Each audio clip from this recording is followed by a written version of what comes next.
be that complicated. It's got to be more complicated than that. Guess what? It's not. Here's why. What's the number one thing that stops us from bringing change to our lives? What is it? Who is it? It's ourselves. And it comes in the form of self-limiting beliefs and those thoughts that we have. Yes? We get an idea. We want to do something different. The mind says, you can't do that. You don't have the experience. What do you mean? There are no women doing that. Our own mind begins to say this stuff to us. Am I right or am I right? So what these cards begin to do, when you begin to spend that minute a day throughout the day, reading that same card, I'll tell you what happens in a very short period of time. This is what happened to me.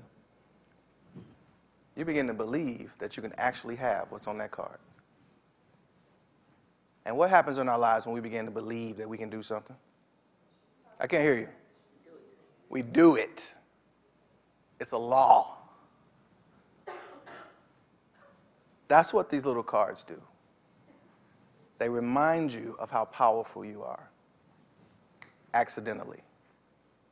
If you do it, if you're skeptical, do it as an experiment. 3 weeks.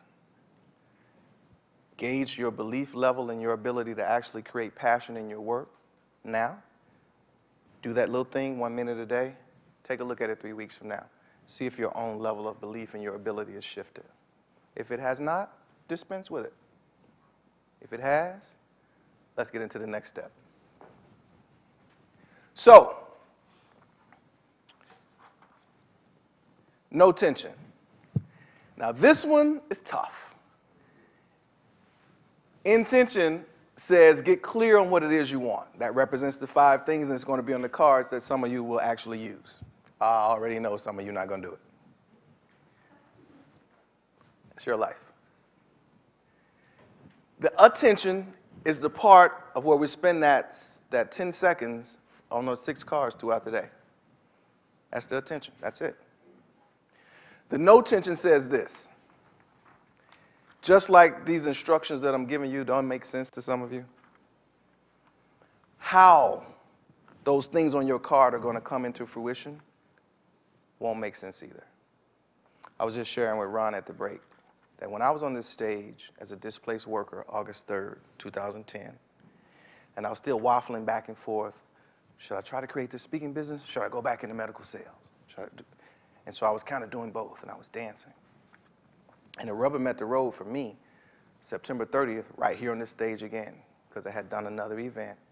I had just come back from New Jersey interviewing, 3rd and final interview for a medical sales job that I knew I nailed. I knew I nailed it. I knew the other candidate.